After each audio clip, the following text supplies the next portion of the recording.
Hello students, मैं doctor पूर्णिमा दीक्षित आपको inorganic chemistry BSc second year में कोऑर्डिनेशन कंपाउंड्स पढ़ा रही हूँ, जिसमें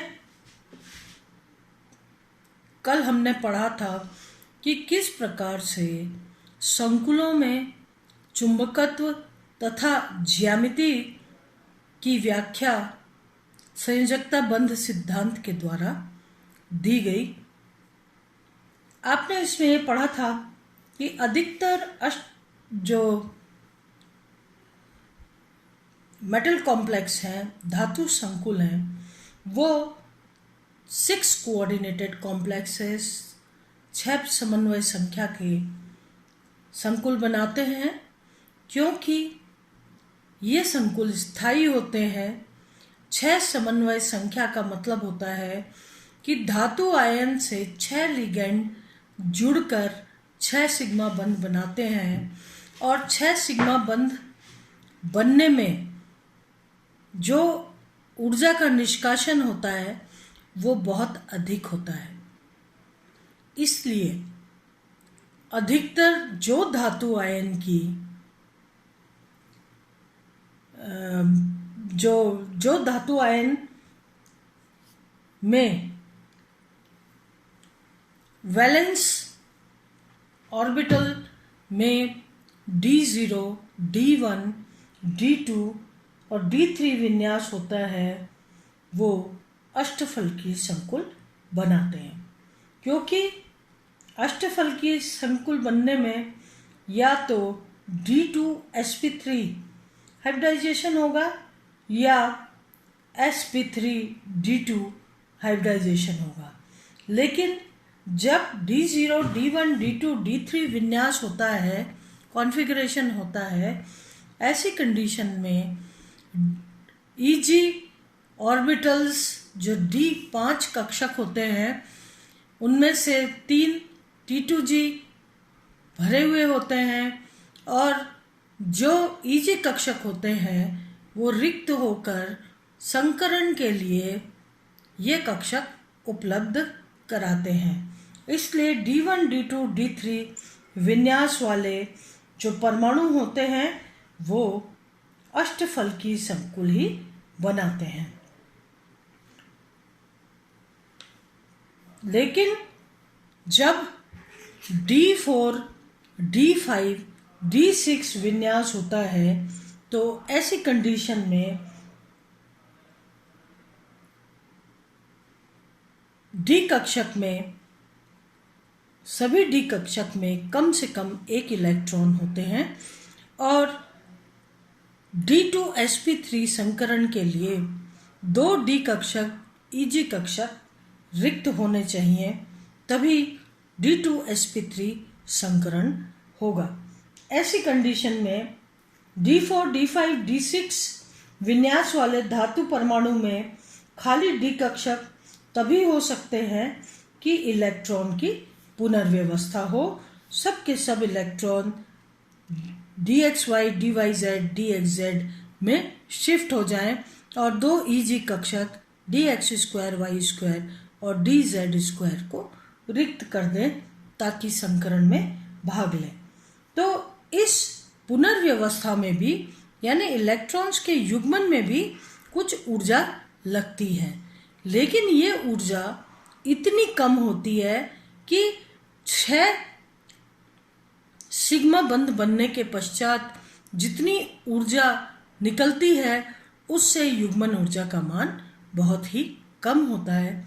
इसीलिए D2sp3 के लिए इन डी कक्षकों में इलेक्ट्रॉन्स का युग्मन हो जाता है, और 2 डी कक्षक D2sp3 संकरण के लिए रिक्त हो जाते हैं। तो इस पुनर्व्यवस्था के लिए ऊर्जा की आवश्यकता पड़ती है, परंतु D2sp3 संकर कक्षकों से इतने ज़्यादा सबल बंध बनते हैं कि बंध बनने से निकली ऊर्जा पुनर्व्यवस्था के लिए चाहिए गई ऊर्जा से कहीं अधिक होती है, और यही कारण है इनमें पुनर्व्यवस्था हो जाती है और 2 डी कक्षक खाली हो जाते हैं। इस प्रकार यदि इलेक्ट्रॉन्स का युग्मन हो जाता है तो चुंबकीय आघूर्ण का मान कम हो जाता है। जहाँ यहाँ इलेक्ट्रॉन्स 4 अयुग्मित हैं, 4 इलेक्ट्रॉन अयुग्मित हैं, वहाँ पर ही आप देखिए यहाँ पर इन सभी का युग्मन हो गया है और ये डायमैग्नेटिक हो गए हैं, अनुचुंबकीय हो गए हैं, जबकि डायमैग्नेटिक हो गए, जबकि यहाँ पर 4 इलेक्ट्रॉन्स युग्मित नहीं थे, या इसका जो चुंबकीय आघूर्ण का मान है वो 4 अयुग्मित इलेक्ट्रॉन के बराबर आ रहा था। अगर हम उदाहरण के तौर पे हमने कल देखा था कोबाल्ट NH3 आयन, कोबाल्ट जो है ये निम्नतम अवस्था में D6 आयन है, यानी +3 2s कक्षक 4s कक्षक से इलेक्ट्रॉन निकल चुके हैं और एक 3d से निकल चुका है। इस प्रकार कोबाल्ट +3 अवस्था में 27 परमाणु क्रमांक में से 3 इलेक्ट्रॉन निकल गए तो 24 परमाणु क्रमांक है, तो 24 के लिए ये D6 आयन है।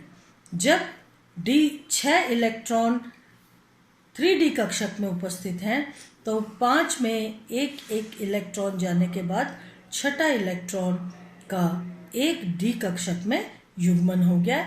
इस प्रकार से 4 अयुग्मित इलेक्ट्रॉन यहाँ पर उपस्थित है।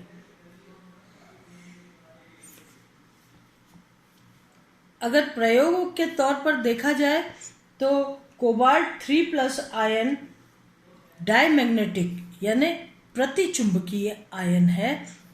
किसके केस में? कोबाल्ट NH3 के केस में। तो इस केस में कोबाल्ट डायमैग्नेटिक कैसे हो गया, यानी प्रतिचुंबकीय कैसे हो गया?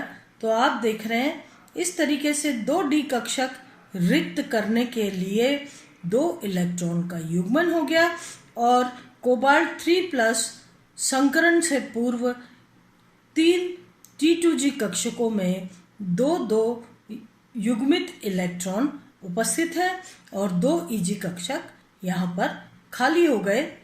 यहाँ पर कोबाल्ट की समन्वय संख्या है 6 रिक्त कक्षक चाहिए, 2d कक्षक अंदर के, एक 4s और 3 4p कक्षक यहाँ पर रिक्त हैं, जो आपस में संकरण करके 6 ही D2sp3 कक्षक बनाए हैं और इस प्रकार से इन 6 D2sp3 कक्षकों में से प्रत्येक में लिगेंड के द्वारा एक इलेक्ट्रॉन दे करके और एक सिग्मा बंध का निर्माण होता है।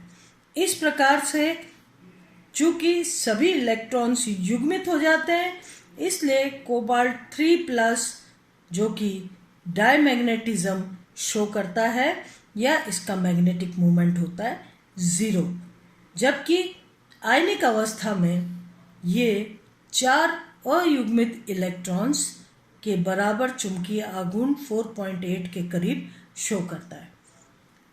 इसके बाद अगर FeF6 के केस में देखा जाए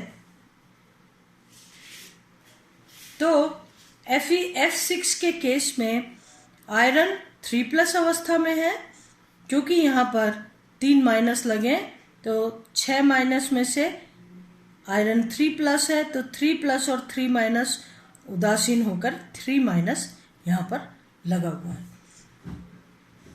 आयरन 3+ आयन का जो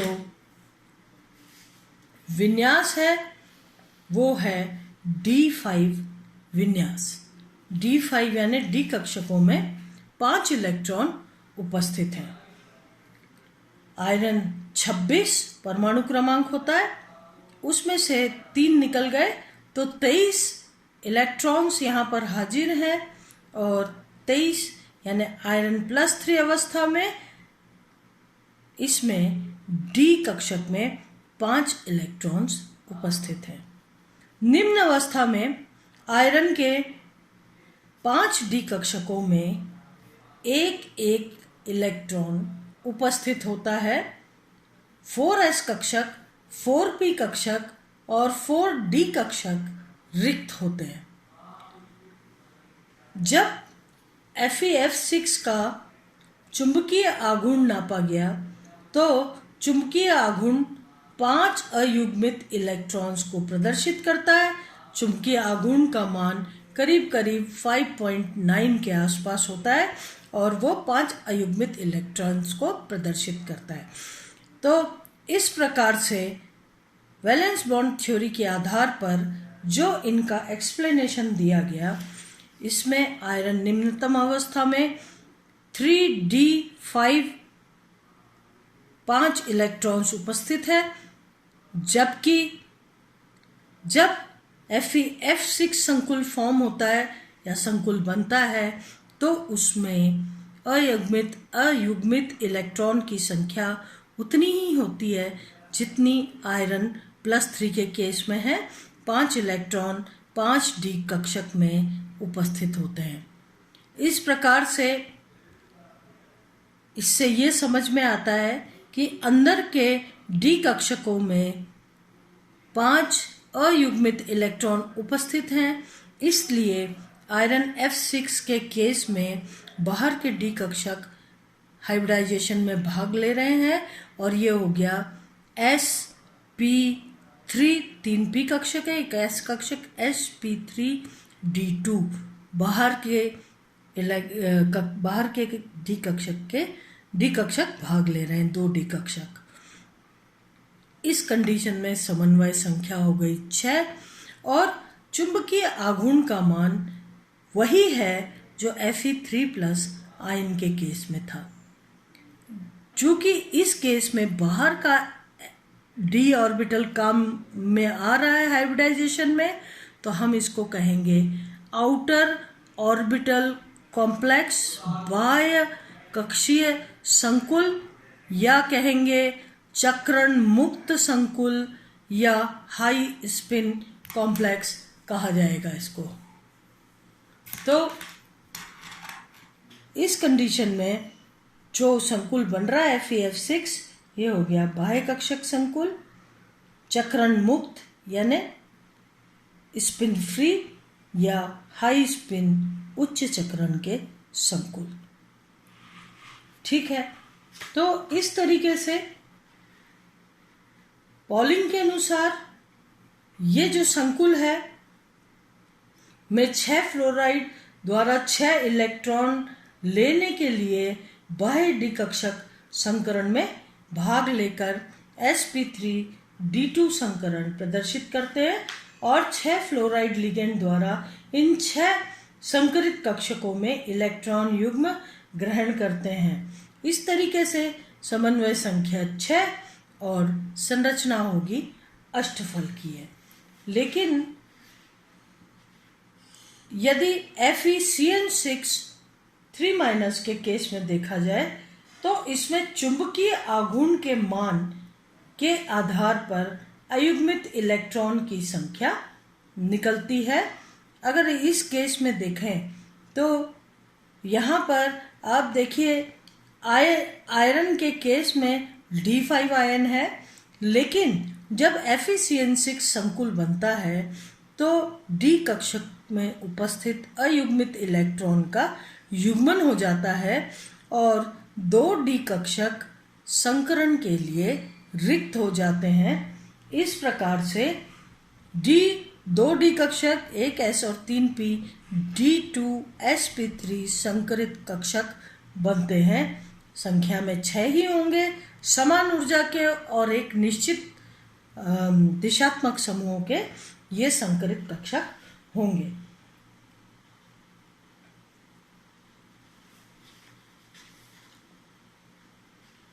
Fe3+ में देखिए इस तरीके से इलेक्ट्रॉन का युग्मन हो गया।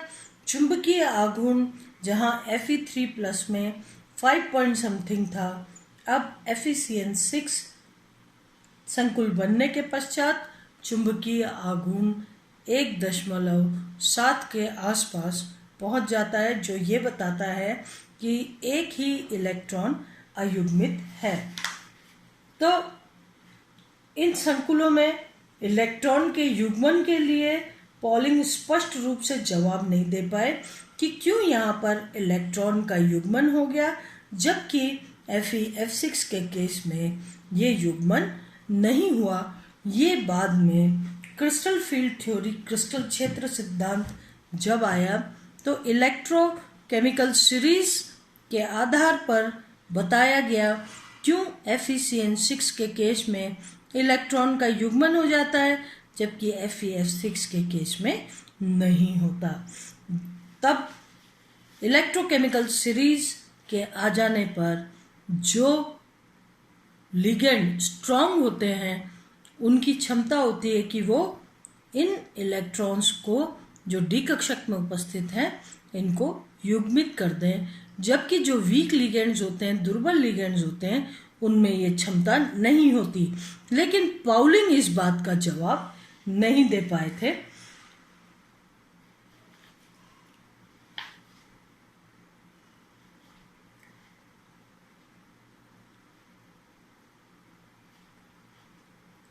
इस तरीके से जब बाहर के डी कक्षक भाग ले रहे हैं तो sp3d2 संकरण के पश्चात बाह्य कक्षक संकुल बनते हैं, जबकि प्रबल लिगेंड द्वारा धातु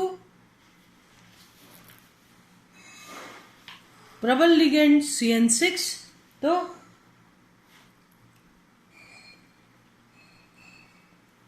प्रबल लिगेंड जब पास में आता है तो इलेक्ट्रॉन्स का युग्मन हो जाता है और अंदर के डी कक्षक संकरण के लिए खाली हो जाते हैं। इस तरीके से जबकि प्रबल लिगेंड द्वारा धातु आयन के साथ बंध बनने पर बंध ऊर्जा का मान काफी अधिक होता है, जो कि युग्मन ऊर्जा से भी अधिक होता है। इसलिए 3D कक्षकों के इलेक्ट्रॉन का युग्मन हो जाता है और D2sp3 कक्षक संकरण के लिए खाली हो जाते हैं और इनके संकरण के पश्चात आंतरिक कक्षक संकुल, इनर ऑर्बिटल कॉम्प्लेक्स या चक्रण युग्मित या लो स्पिन कॉम्प्लेक्स बनते हैं। निम्न चक्रण के चक्रण युग्मित या आंतरिक कक्षक संकुल बनते हैं। आज हम यहाँ पर रुकेंगे और नेक्स्ट लेक्चर में किस तरीके से चतुष्फलकीय संकुलों में संकुल बनते हैं या वर्ग समतलीय संकुल बनते हैं, आगे के लेक्चर में हम इसको पढ़ेंगे। आज के लिए इतना ही। धन्यवाद।